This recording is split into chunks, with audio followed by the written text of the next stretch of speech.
sudah dapat katakan amin. Kita mau baca bersama-sama 1 Petrus 2 ayat yang kedua dan perhitungan ketiga. 1, 2, 3. Dan jadilah sama seperti bayi yang baru lahir, yang selalu ingin akan air susu yang murni dan yang rohani, supaya olehnya kamu bertumbuh dan beroleh keselamatan. Sekali lagi dengan suara yang keras, 1, 2, 3.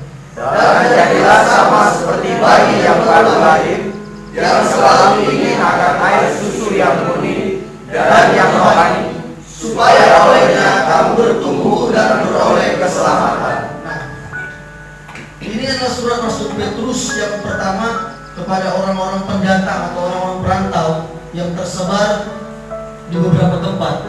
Nah, jadi saudara yang terkasih, surat Petrus yang pertama ini di pasal yang kedua ini di situ dikatakan, dan jadilah sama seperti bayi yang baru lahir.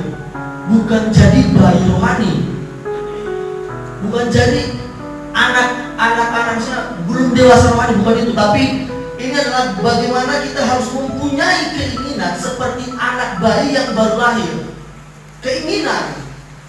Nah, yang baru lahir yang selalu ingin akan air susu yang murni. Artinya apa? Air di sini berbicara tentang kebenaran firman Tuhan. Nah, berbicara tentang seperti bayi yang baru lahir yang selalu ingin akan air susu yang murni.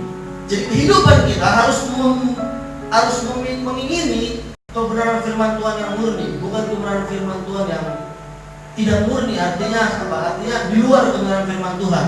Nah, yang selalu akan air susu yang murni dan yang rohani, supaya olehnya kamu bertumbuh dan beroleh keselamatan.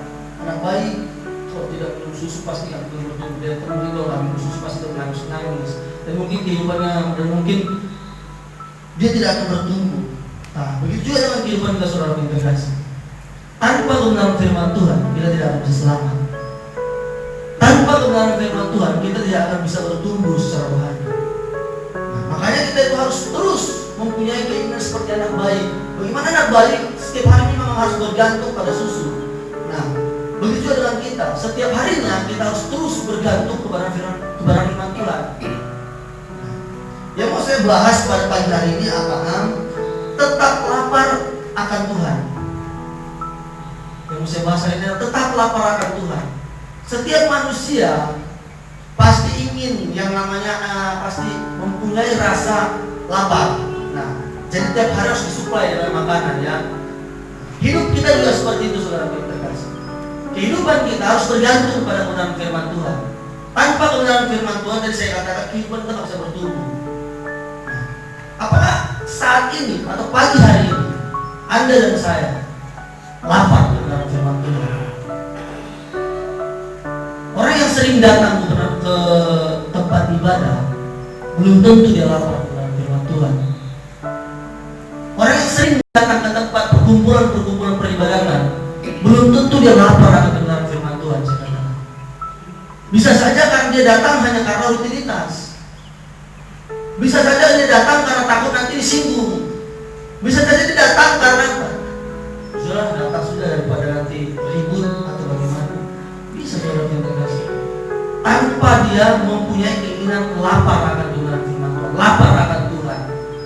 Nah, jadi untuk mempertahankan rasa lapar spiritual akan Tuhan, saya katakan seumur hidup kita itu amatlah mungkin harus dan tidak bisa tidak harus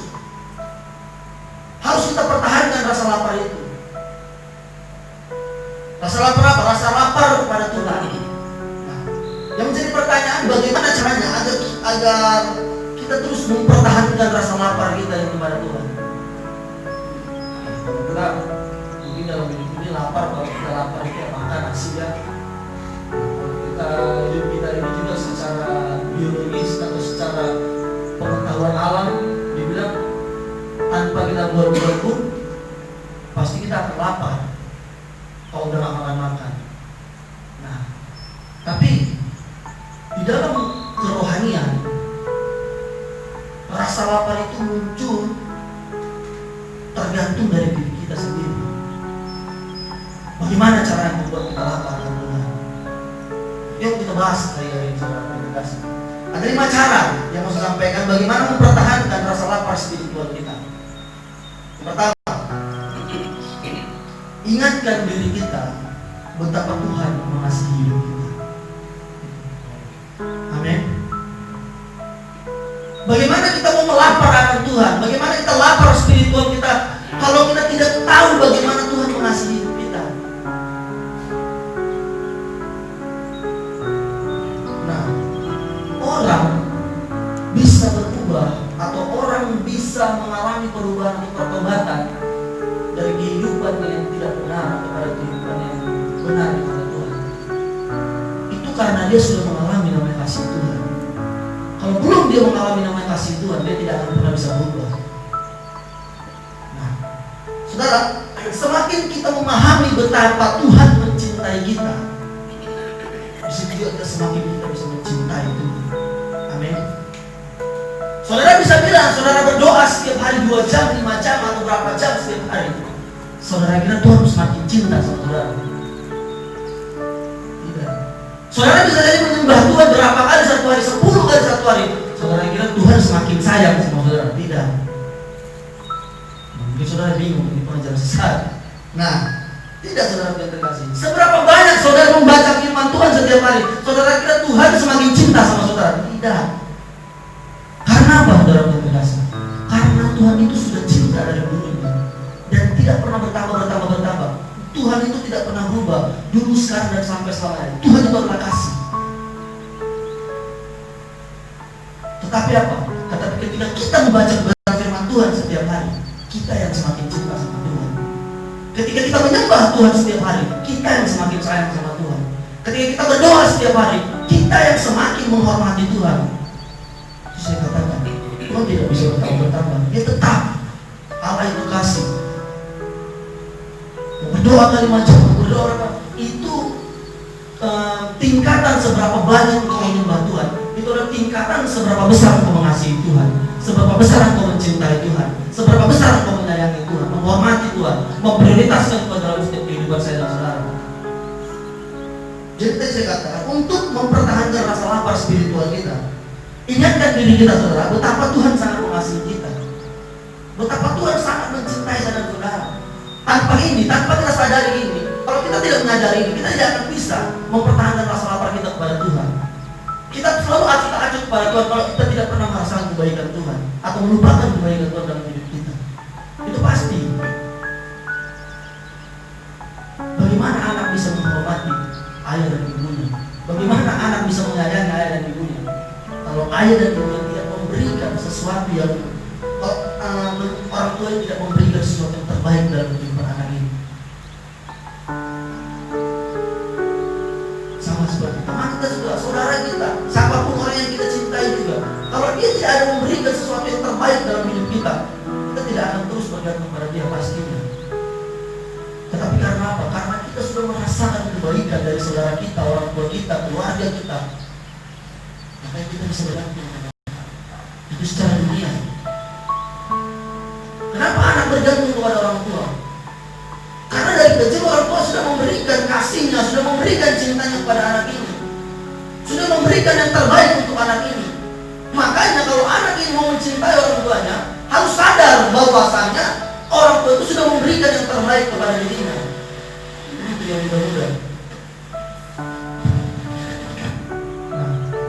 Harus sadar bahwasanya orang tua sudah memberikan yang terbaik dalam hidupnya. Kalau tanpa dia sadari ini, tanpa dia ingat ini, dia tidak akan bisa menghargai orang tua. Sama seperti kita. Bagaimana kita mau lapar terus sama Tuhan? Bagaimana kita mau bergantung sama Tuhan? Kalau kita tidak pernah mengingat kebaikan Tuhan dalam setiap kehidupan kita. Ya. Tidak usah jauh-jauh, secara duniawi saja. Kalau seseorang tidak pernah melakukan yang terbaik kepada saya dan saudara, tidak mungkin kita mau baik sama dia. Itu secara dunia. Beberapa persen saja orang yang begitu, orang yang ketika orang itu tidak baik sama kita tetap baik sama dia. Itu memang orang-orang yang betul dekat dengan Tuhan. Kalau tanpa dekat dengan Tuhan tidak bisa melakukan seperti itu. Nah, kita buka di Efesus 3:18-19. Efesus 3 ayat 18-19. Di mana kita disebut belajar untuk memahami betapa Tuhan mencintai kehidupan kita. Efesus 3 ayat 18 ke-18 sampai ayat yang ke-19. Saya baca untuk semua. Demikian firman Tuhan. Aku berdoa supaya kamu bersama-sama dengan segala orang-orang kudus dapat memahami betapa lebarnya dan panjangnya dan tingginya dan dalamnya kasih Kristus, dan dapat mengenal kasih itu sekalipun ia melampaui segala pengetahuan. Aku berdoa supaya kamu dipenuhi di dalam seluruh kepenuhan Allah. Surat Rasul Paulus kepada jemaat yang ada di Efesus, atau ini doa Paulus kepada jemaat yang ada di Efesus. Nah, di sini dikatakan Paulus berdoa supaya kamu bersama-sama dengan segala orang-orang kudus dapat memahami. Nah, di sini kita dituntut untuk kita dapat memahami betapa baiknya Tuhan, betapa lebarnya dan panjangnya dan tingginya, bahkan dan dalamnya kasihnya Tuhan. Kita dituntut untuk itu, saudara pendengar. Kita dituntut untuk mengetahui itu, memahami itu. Tanpa pemahaman kita yang seperti ini, kita tidak bisa lapar terus akan Tuhan. Tanpa kita memahami betapa lebar dan panjang dan dalamnya kasih Tuhan, kita tidak akan bisa bergantung kepada Tuhan. Tapi karena kita tahu dan karena kita memahami bahwasanya Tuhan begitu baik dalam hidup kita, maka kita bisa terus bergantung pada Tuhan dan lapar terus akan Tuhan. Sekalipun ia melampaui segala pengetahuan. Aku berdoa supaya kamu dipenuhi di dalam seluruh kepenuhan Allah, di dalam kepenuhan Allah, di dalam kepenuhan ini. Jadi itu kita saudara yang terkasih, pertahankan terus lapar spiritual saudara kepada Tuhan. Karena hidup kita adalah wadah yang tidak bisa diisi oleh apapun, bisa diisi oleh firman Tuhan dan oleh Tuhan itu sendiri. Nanti kita bahas itu yang kedua. Nah, langsung saja ke yang kedua. Bagaimana cara mempertahankan rasa lapar spiritual kita?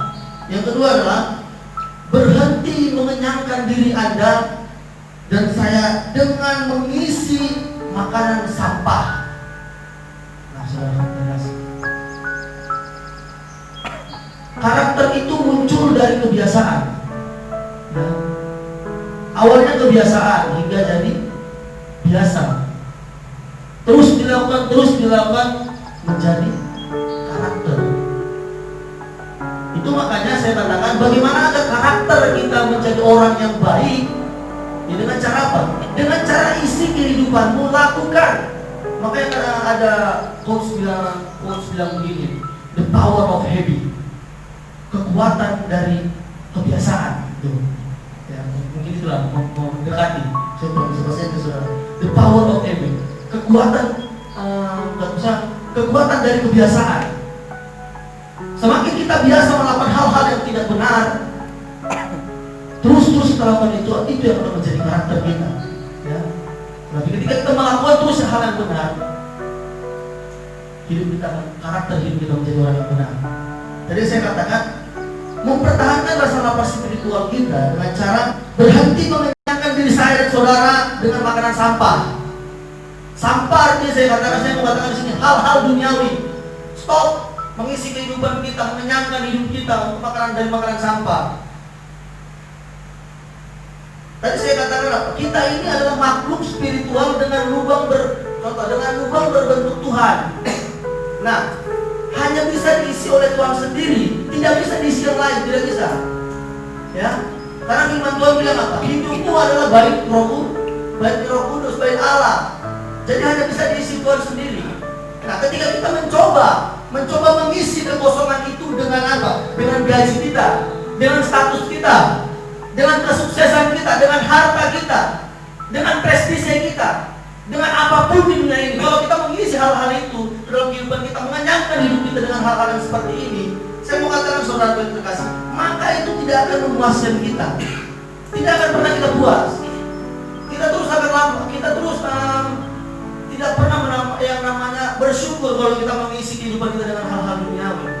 Karena hal-hal duniawi ini terus memberikan atau menawarkan hal-hal yang terbaik. Semakin hari, semakin bertahun-tahun, tahun ke tahun, generasi ke generasi, dunia selalu menawarkan hal-hal yang menarik mata dan menarik hati kita secara duniawi, saudara. Maka tidak akan pernah puas. Contoh seperti perkembangan handphone, gadget. Mulai dari poliponik. Selesai dari poliponik muncul yang namanya Xperia. Nah, setelah Xperia semua orang ngomong Xperia, handphone Xperia. Setelah Xperia muncul yang namanya BlackBerry. Nah, semua orang BlackBerry meninggalkan Xperia. Pertama muncul BlackBerry dulu. Pertama muncul BlackBerry, semua orang pakai BlackBerry semua. Kurang puas juga, seseorang menciptakan, dunia menciptakan lagi hal yang lebih dari itu, Xperia. Semua orang Xperia, tidak pernah puas, saudara. Setelah Xperia, Android. Nah, Android mulai dari berapa? Mulai dari H+, sinyal H+. Gak pernah puas juga, padahal sudah mulai agak cepat H+. Gak pernah puas juga, diciptakan apa? Diciptakan 3G. Gak pernah puas juga, diciptakan 4G. Dan bahkan sampai sekarang katanya sudah ada lagi 5G. Nah, itu saudara pendengar menggambarkan bagaimana ketika kita mengisi kehidupan kita dengan hal-hal duniawi, kita tidak akan pernah puas. Kenapa? Karena dalam firman Tuhan bilang ini, Amsal 15 ayat 14. Kita buka. Amsal 15 ayat 14. Di mana kita, kalau kita mencoba mengisi kekosongan itu dengan hal-hal duniawi, kita tidak akan pernah puas. Makanya di Amsal 15 ayat 14 itu dikatakan, nah, saya baca, hati orang berpengertian mencari pengetahuan, tetapi mulut orang bebal sibuk dengan kebodohan. Nah, sekali lagi saya baca Amsal 15 ayat 14. Coba diulangi saudara. Kita sama-sama mengerti. Hati orang berpengertian mencari pengetahuan. Pengetahuan akan apa? Akan kebenaran firman Tuhan. Nah, tetapi mulut orang bebal sibuk dengan kebodohannya. Makanya kalau kita tidak mau jadi bodoh, jangan jadi mulut orang bebal. Mulut yang suka menceritakan orang lain, mulut yang suka memberitakan hal-hal yang tidak benar, sibuk mengurusi urusan orang lain. Ini orang-orang bebal namanya ini. Bodoh, firman Tuhan katakan, buat saya katakan, orang bodoh ini. Isilah kehidupan saya dan saudara dengan hal-hal kebenaran firman Tuhan. Kenyangkan hidup kita dengan kebenaran firman Tuhan. Jangan kenyangkan kehidupan kita dengan hal-hal yang tidak benar, yang tidak baik. Sebenarnya kita sudah tahu itu tidak baik, tapi kita isi juga kehidupan kita dengan hal-hal sampah. Kita harus sadar ini saudara. Mana sampah, mana makanan yang baik.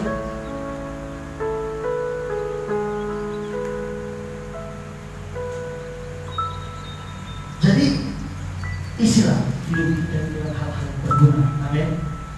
Amin. Jangan isi kehidupan kita dengan hal-hal yang sama. Satu tokoh siapa si Daniel.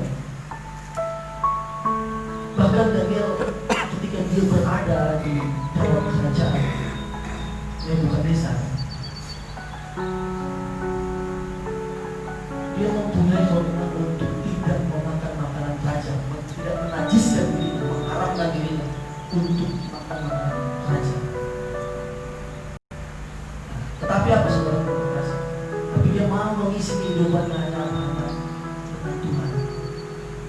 Akhirnya apa? Kata petugas-petugas yang ada di istana kerajaan, kalau kamu tidak makan, nanti kamu kurus, wajah kamu kesut, wajah kamu itu tidak bergairah. Kita yang dimarah oleh raja. Tapi Daniel bilang, tidak, tenang saja. Saya tidak akan makan itu. Kau berikan itu kepada orang lain. Jadi, tetapi firman Tuhan cerita Daniel itu bilang begini. Tetapi Daniel makan bahkan tambah berseri wajahnya. Tidak tambah kesut, tidak tambah lesu, tidak tambah kurus, tidak tambah tanpa makan raja. Daniel semakin berseri wajahnya di mata Tuhan. Coba ini.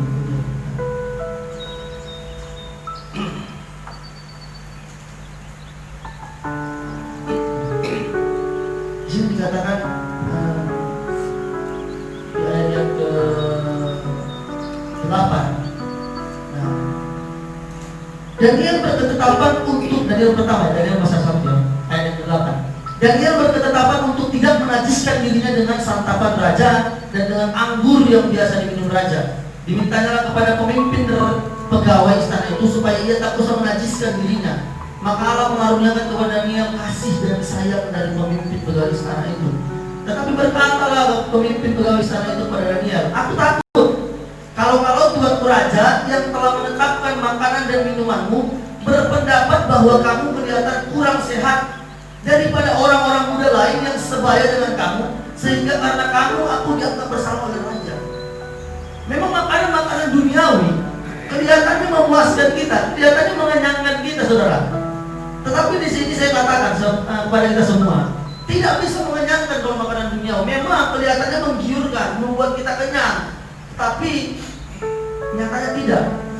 Nah, di ayat yang ke-15, di ayat yang ke-15, setelah lewat 10 hari, ketika Daniel tidak menajiskan dirinya dengan makanan-makanan yang dimakan oleh raja atau yang diminum oleh raja, setelah lewat 10 hari, ternyata perawakan mereka lebih baik dan mereka kelihatan lebih gemuk daripada semua orang muda yang telah makan dari santapan raja. Ini saudara yang terkasih, saya mau gambarkan ini dalam kehidupan rohani, ya. Ketika kita mengisi kehidupan kita, menajiskan diri kita dengan makanan-makanan sampah. Orang duniawi bilang makanan sampah ini, makanan duniawi ini yang bisa mengenyangkan kita, ini yang bisa membuat kita gemuk, ini yang bisa membuat wajah kita lebih bercahaya, ini yang bisa membuat kita bahagia, ini yang bisa membuat hidup kita itu lebih tenang, lebih aman. Tidak perlu itu yang namanya Tuhan, tidak perlu yang namanya kebenaran firman Tuhan, tidak perlu yang namanya makanan rohani, tidak perlu. Itu tidak membuat kita kenyang, itu tidak bisa membuat kita bahagia secara duniawi. Orang berpikir seperti ini. Tetapi firman Tuhan bilang apa? Hanya kepada Tuhan saja kita dapat berpuasa, dan hanya dalam hadirat Tuhan dalam ketenangan. Amin. Nah, jadi saudara yang terkasih, isilah kehidupan saya dan saudara dengan hal-hal yang positif. Amin. Dengan hal-hal yang menyenangkan hati Tuhan. Jangan dengan hal-hal sampah, jangan dengan makanan sampah. Nah, kenapa saya katakan berhenti menyenangkan diri kita dengan makanan sampah? Kalau sudah sampah yang masuk, nanti kalau kita sadar kalau itu sampah yang masuk, kita tidak akan lapar lagi. Nah, apakah saudara ketika saudara makan makanan yang tidak enak, apakah saudara selera? Tidak. Tidak ada orang yang selera kalau makanan yang tidak enak. Pasti mungkin ya, kalau memang sudah tidak dari makan satu kali makan, tapi dia pasti berpikir untuk kedepannya saya harus berusaha untuk tidak makan makanan begitu. Tidak ada yang tahan, tidak ada yang lapar akan makanan sampah. Tetapi ketika kita makan makanan rohani yang dari Tuhan, saya dan saudara pasti akan terus lapar. Amin. Amin. Nah, itulah saudara yang terkasih, agar terus kita mempertahankan rasa lapar spiritual kita harus berhenti mengenyangkan diri kita dengan makanan sampah. Isilah kehidupan kita ini dengan hal-hal yang menyenangkan hati Tuhan, dengan hal-hal yang positif. Nah, yang ketiga, kita langsung saja mempertahankan rasa lapar spiritual kita dengan cara yang ketiga. Jadikan mengenal Tuhan sebagai tujuan utama. Jadikan mengenal Tuhan sebagai tujuan utama. Tanpa ini kita tidak bisa bergantung sama Tuhan, saya katakan. Nah, mungkin ini ayat sudah menjadi hafalan bagi semua manusia, bagi semua orang-orang percaya.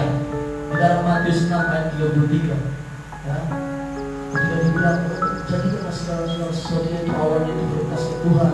Ayat di mana? Matius 6 ayat 33 menjadi ayat hafalan semua orang Kristen, ya. Dikatakan apa di Matius 6 ayat 33, saudara? Apa?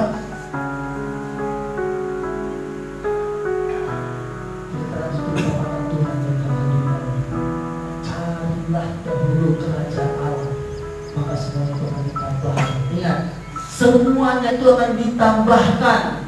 Bukan itu kalau dia katakan, kalau ada suatu kata yang namanya ditambahkan, artinya bukan itu prioritas utama, bukan itu tujuan utamanya, bukan itu. Makanya katakan ditambahkan. Nah, kalau kita kerja di perusahaan, gaji kita sekian juta, contoh kita bilang 2 juta.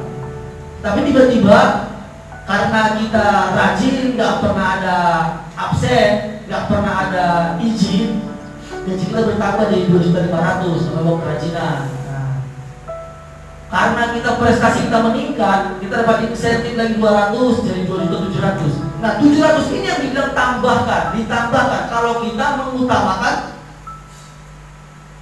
Tuhan dalam hidup kita. Seperti itu sudah ditambahkan, artinya bukan itu prioritas utama. Jadi prioritas utama apa? Kata yang berikutnya, kalimat ini bukan berikutnya, sebelum ditambahkan itu apa yang menjadi fokus utamanya?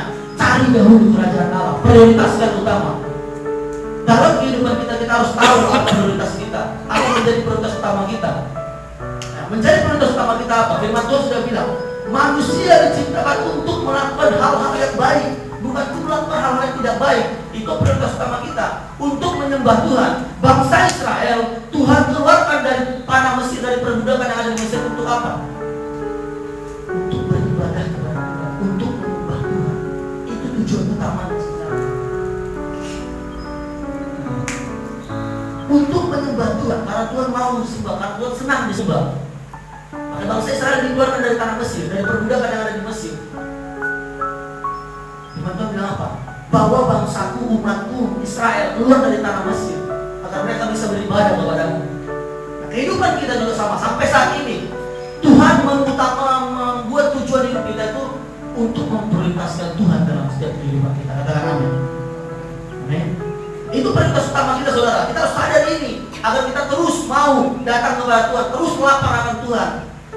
Kalau kita tidak mempertahankan rasa prioritas kita kepada Tuhan, kita tidak akan bisa lapar terus akan Tuhan. Kita bilang, aduh, ini bukan tujuan utama itu Tuhan. Tujuan utama itu apa? Kebahagiaan, cari uang, cari ketenaran, cari nama, cari pangkat. Orang banyak mencari itu sekarang, saudara pikirkan. Tanpa dia kejar hanya Tuhan. Pengembara sudah sering bilang, hanya dalam hadirat Tuhan kita mendapat ketenangan. Hanya dalam hadirat Tuhan kita mendapatkan kebahagiaan. Hanya dalam hadirat Tuhan kita mendapatkan kasih yang benar-benar dari Tuhan. Kalau di dunia tidak ada kasih yang benar di dunia, saudara kasih. Saya sering katakan, saya pernah mengatakan seperti ini. Mungkin kalau secara duniawi, kasihnya orang jalanan itu lebih besar. Saya sering katakan, kasihnya orang jalanan itu, anak-anak jalanan itu lebih besar daripada kasihnya orang-orang yang ada dalam gereja. Secara duniawi memang tidak seperti itu. Tapi kalau secara duniawi bilang, bagaimana? Sepertinya seperti itu. Sepertinya yang membuat orang berpendapat seperti itu, melihat seperti itu, karena apa? Karena ya kita sendiri yang buat. Orang-orang yang dalam gereja itu tidak menunjukkan kasihnya itu. Padahal orang-orang yang di gereja, yang ada dalam Tuhan itu sebenarnya dia sudah tahu bagaimana kasih yang sebenarnya, tapi dia tidak lakukan kasih yang sebenarnya itu. Tetapi orang-orang di jalanan dia tidak tahu kasih yang sebenarnya seperti apa. Contoh, orang-orang di jalanan dia mau mati untuk kawannya, dia mau melakukan apapun untuk kawannya sendiri, dia mau melakukan apapun untuk kawannya, sampai nyawa pun diberikan untuk kawannya sendiri, temannya sendiri, teman seperjuangannya di jalanan. Nah, banyak orang-orang Kristen sudah tahu kasih itu seperti apa, tapi tidak dilakukan, malah saling menyindir, malah saling menjatuhkan, malah saling menceritakan kejelekannya. Itu dilakukan banyak orang gereja sekarang. Egois, maunya menang sendiri. Itu yang dilakukan orang gereja sekarang. Makanya muncul kata-kata seperti dari orang-orang dunia. Orang gereja saja seperti itu, katanya kasih, tetapi tidak pernah menunjukkan kasihnya. Bagus kita rela mati untuk Allah. Sebenarnya kasih yang sebenarnya itu. Makanya Tuhan bilang, teladanilah kasihku. Ya. Tuhan makanya bilang, kasih Tuhan begitu besar karena Tuhan mau memberikan nyawanya untuk kita. Itu kasih sebenarnya, itu pengorbanan sebenarnya. Karena begitu besar kasih Allah akan dunia ini sehingga Dia mengaruniakan anaknya yang tunggal. Jadi ada korban nyawa di situ. Kita tahu itu. Jadi yang dilakukan anak jalan itu pasti kan benar, tapi salah mempergunakan. Dia mau untuk orang dengan hal yang tidak benar. Tetapi orang gereja sudah tahu bagaimana mempergunakan kasih sebenarnya itu, tapi tidak dilakukan. Itu perbedaannya, saudara saudara. Jadi prioritaskan Tuhan dalam kehidupan kita, agar kita tidak egois, tidak mau menang sendiri, tidak mau menginjak pundak orang lain untuk kita sampai ke atas. pernah bijak atau jangan pernah bijak budak teman saudara untuk Anda naik ke atas. Buatlah tanggamu sendiri untuk bisa naik ke atas. Ya, jangan menjatuhkan orang lain untuk kamu bisa naik tinggi, melambung tinggi ke atas. Buat tanggamu sendiri untuk kamu bisa naik ke atas. Amin. Nah, yang keempat, untuk terus mempertahankan rasa lapar spiritual kita, yang keempat adalah dalami firman Tuhan setiap hari. Ini harus menjadi pegangan dalam hidup kita, pegangan firman Tuhan setiap hari. Nah, Alkitab adalah makanan bagi jiwa kita. Makan hanya 1 kali seminggu tidak akan membuat tubuh sehat. Ya. Bagaimana orang mau sehat kalau kita makan 1 kali seminggu? Bagaimana kita mau buka, kita mau kelihatan fresh kalau kita 1 kali makan dalam 1 minggu? Coba saja secara biologi. Gak akan bisa orang mukanya berseri kalau dia gak makan 1 minggu, kecuali dia ada dalam hadirat Tuhan, dia sedang berpuasa. Itu lain lagi, pasti penuh kemudahan kalau dia berpuasa bersama. Kita sadar dari pandangan secara biologi. Apa mungkin orang 1 minggu gak makan hanya karena memang dia gak makan berseri wajah? Tidak bisa. Bahkan orang yang puasa saja pasti lemah secara daging, secara jasmani pasti lemah, dia pasti lesu. Tapi secara rohani dia bisa kelihatan kemuliaan. Makanya saya katakan Alkitab adalah makanan bagi jiwa kita. Nah, sama halnya dengan pikiran kita, saudara. Nah, kita perlu memberi makanan pikiran kita itu dengan firman Tuhan setiap hari. Makanya di 2 Timotius 3:16, bukan 2 Timotius 3:16. Ini mungkin sudah jadi hari hafalan kita, apalagi hamba-hamba Tuhan, apalagi hamba-hamba Tuhan. Ini harus hafal 2 Timotius 3:16. Kita baca sama-sama ya. 2 Timotius 3:16. Yang sudah pakai tangan. 1, 2, 3. Segala tulisan yang diilhamkan Allah memang bermanfaat untuk mengajar, untuk menyatakan kesalahan, untuk memperbaiki kelakuan, dan untuk mendidik orang dalam kebenaran. Nah, ayat 2 saya baca ya. Dengan demikian, tiap-tiap manusia kepunyaan Allah diperlengkapi untuk perbuatan baik. Nah, di sini dikatakan diilhamkan, segala tulisan yang diilhamkan. Apa itu segala tulisan yang diilhamkan? Diilhamkan di sini dalam bahasa Yunani-nya, dalam bahasa aslinya saya katakan, dalam Yunani bilangan Sophiter. Dalam bahasa aslinya, kalau kita pelajari di sini ada theopneustos. Nah, artinya apa? Tiupan nafas Tuhan. Nah, jadi apa? Jadi firman Tuhan ini, Alkitab kita ini, kita harus percaya kalau ini adalah tiupan nafas Tuhan yang diilhamkan Tuhan kepada orang-orang yang dipakai Tuhan. Nah, jangan bilang banyak orang skeptis, banyak orang-orang yang liberal, banyak orang-orang yang sekarang skeptis lah.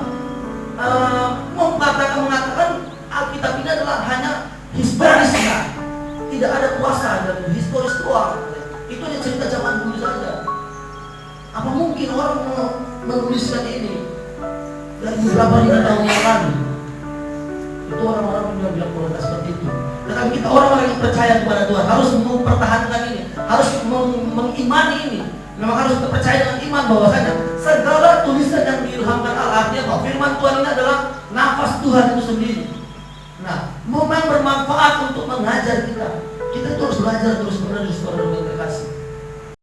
Agar kita terus lapar akan firman Tuhan. Belajar terus, belajar. Jangan pernah bilang aku sudah mengerti, aku sudah tahu, aku sudah paham. Firman Tuhan selalu baru ada. Amin. Nah, belajar terus. Makanya dikatakan firman Tuhan itu memang bermanfaat untuk mengajar. Makanya kita butuh terus firman Tuhan. Nah, untuk menyatakan kesalahan. Manusia rentan dengan yang namanya kesalahan. Tidak pernah manusia tidak melakukan kesalahan. Siapapun itu, pasti dia pernah melakukan kesalahan. Setidaknya atau sedikitnya 1 kali 1 hari itu sudah luar biasa sekali. Makanya karena Tuhan tahu kita pasti pernah melakukan kesalahan. Makanya firman Tuhan bilang apa? Firman Tuhan itu bermanfaat untuk apa? Menyatakan kesalahanmu, agar kita bisa berubah, agar kita bisa berbalik ke dalam yang benar, agar kita tidak jatuh lagi ke dalam lubang yang sama seperti keledai. Nah, untuk menyatakan kesalahan dan untuk memperbaiki kelakuan. kelakuan kita harus terus diperbaiki dengan apa? Dengan kebenaran firman Tuhan. Dan untuk mendidik orang dalam kebenaran. Orang tidak bisa hidup benar kalau dia mau melakukan kebenaran itu dengan kekuatan sendiri. Tidak akan bisa orang hidup benar. Tidak akan bisa orang melakukan kebenaran kalau dia menggunakan kekuatan sendiri. Orang bisa melakukan kebenaran firman Tuhan hanya dengan tuntunan Roh Kudus. Amin. Tanpa Roh Kudus kita tidak bisa, kita tidak sanggup. Roh Kudus yang mau membantu kita, menolong kita untuk melakukan kebenaran itu. Nah, itu saya katakan tadi, makanya saya katakan dalami firman Tuhan setiap hari agar kau lapar terus sangat agar kita terus lapar secara spiritual. Amin. Nah, yang terakhir saudara kasih, ini yang terakhir. Cara bagaimana mempertahankan rasa lapar spiritual kita adalah yang terakhir adalah kerinduan kita dipengaruhi oleh lingkungan kita ini. Nah, ini kita harus pahami. Kerinduan kita dipengaruhi oleh lingkungan kita. Ya, contoh. Kenapa orang mau ayo mudik ke kampung?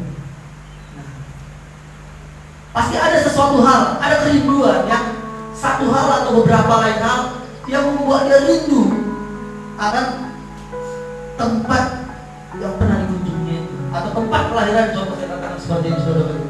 Nah, kerinduan kita dipengaruhi oleh lingkungan kita, di mana kita bertumbuh, di mana kita besar, di mana kita lahir, saya katakan secara jasmani, kita pasti rindu tempat itu, lingkungan itu. Nah, jadi saya mau katakan, bergaullah dengan orang, kata di saudara, bergaullah dengan orang yang sedang membicarakan tentang perkembangan pelayanan dan firman Tuhan. Bergabung sama orang-orang seperti ini, yang mau menceritakan, yang berkumpul menceritakan tentang kebenaran firman Tuhan, bukan berkumpul menceritakan orang lain. Dengan begitu pikiran kita semakin dipertajam. Dengan begitu pikiran kita semakin diisi dengan firman Tuhan, semakin diperbaharui. Firman Tuhan bilang apa? Firman Tuhan bilang 2-3 orang berkumpul menceritakan namaku, aku ada di tengah-tengah mereka. Kalau kamu menceritakan orang lain itu ada di tengah-tengah kamu. Tetapi ketika kamu menceritakan Tuhan di dalam perkumpulan, Tuhan ada di situ. Amin.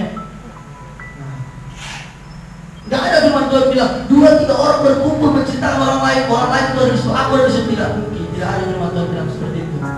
Ulang balik 250 kali firman Tuhan tidak ada yang seperti itu. Tapi firman Tuhan bilang 2-3 orang berkumpul menceritakan aku, menceritakan namaku, aku ada di tengah-tengah mereka. Amin. Terus ada yang kasih.